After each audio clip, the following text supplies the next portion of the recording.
안녕하세요. 213 16기 훈련자 이은희입니다. 오늘 새벽에 예배하시는 모든 성도님들께 각자의 예배 자리에 하나님의 임재가 가득하기를 원합니다. 오늘 말씀은 시편 59편 2절에서 3절입니다. 다 찾으신 줄 알고 봉독하겠습니다. 악을 행하는 자에게서 나를 건지시고 피 흘리기를 즐기는 자에게서 나를 구원하소서. 그들이 나의 생명을 해하려고 엎드려 기다리고 강한 자들이 모여 나를 치려 하오니 여호와여 이는 나의 잘못으로 말미암음이 아니요 나의 죄로 말미암음도 아니로소이다. 시편 59편의 배경은 사울왕이 다윗을 죽이려고 하는 수많은 모략 가운데서 하나님께 고백한 시입니다.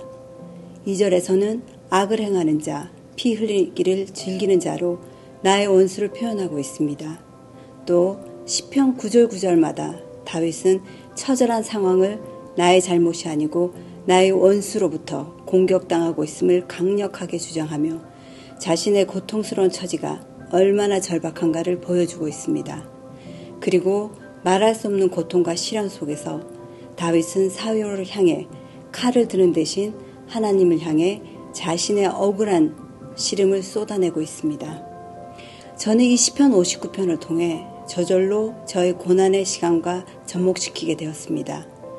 29년 전 어렵게 임신을 한 저는 친정가족들과 여행 중 고속도로에서 대형 교통사고로 삶에 예상치 못한 어려움을 겪게 되었습니다. 3년이라는 긴 시간 동안 오직 제가 한 일은 수술과 치료를 위해 입원과 퇴원을 반복하며 어둠에 갇혀있는 채로 고통과 함께 사는 거였습니다.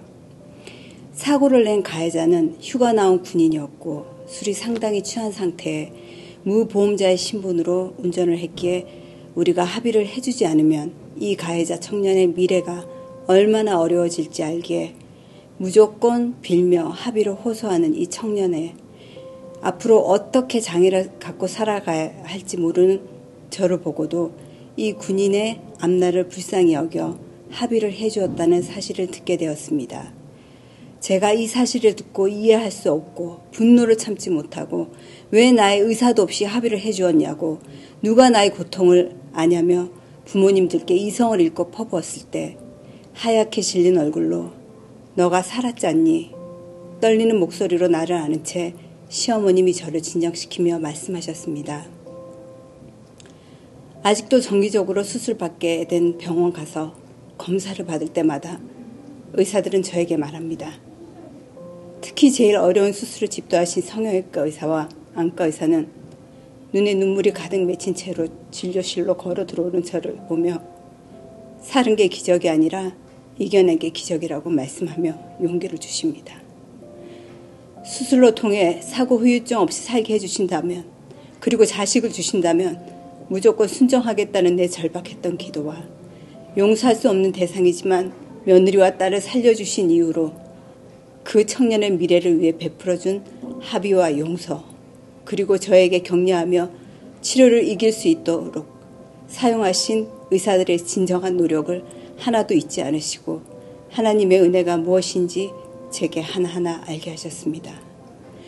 그리고 제 안에 성령님이 저를 다스리기 시작하면서부터 저는 할 수 없었던 용서와 사고 후유증의 고통을 안고 있지 않게 하시고 버릴 수 있게 하셨습니다.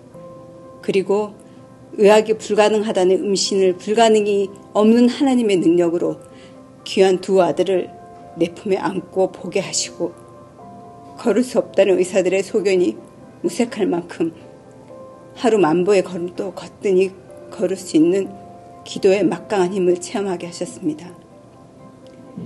매번 사순절을 지나가면서 우리의 죄를 위해 그 엄청난 고통과 모욕을 겪으시고도 희생하신 예수님의 사랑은 더 가까이 주님 앞에 나아가게 하시며 내 연약함을 회개하게 하시고 예수님의 고난으로 인해 지금 내가 이 모습으로 살아있음을 대신할 수 있는 그 말로도 대신할 수 없는 감사를 눈물로 고백하게 하십니다.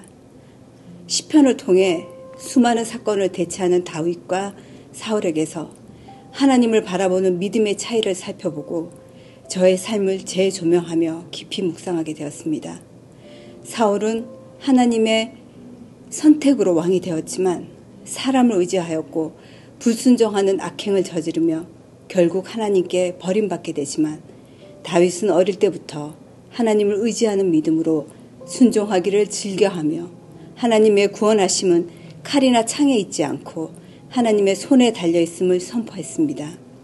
또 사울은 하나님께서 선지자를 통해 자신의 죄를 지적해도 회개는커녕 오히려 자신을 합리화시키는데 핑계를 대지만 다윗은 범죄한 후 하나님의 지적이 있을 때마다 바로 무릎을 꿇고 회개하였습니다. 하나님을 경외하는 믿음과 순종의 차이가 크게 다른 다윗과 사울이 제게 준 강한 메시지는 생각지도 못한 어려움과 고통이 엄습할 때 내 선택에 따라 나의 삶이 사울처럼 비참한 삶으로 맞출 수 있고 오직 하나님만 의지하며 통치해 주기를 원했을 때 공평하신 하나님은 도울 자를 붙여주심으로 영광스러운 삶으로 승리하게 이끄신다는 확신이었습니다. 다윗을 바로 왕으로 세우지 않고 고난의 길을 걷게 한 이유도 그를 먼저 예수님의 족보에 합당한 왕으로 성장시키길 원하는 하나님의 계획이었습니다. 제 어려움의 고백을 다윗의 고난에 적용시켜보며 또다시 깨달은 것은 하나님이 능력이 없어서도 아니고 사랑이 없어서 돌보심이 없는 것이 아니라 하나님은 다윗을, 저를, 하나님을 바라보는 우리 모두를 당장 건져주는 것보다 훨씬 더 큰 목적을 가지고 있었기 때문이었습니다. 성경은 고난을 절대로 이상하게 여기지 말라고 했습니다. 하지만 세상적 관습과 잘못된 습관으로 우리를 자꾸 시험 들게 합니다.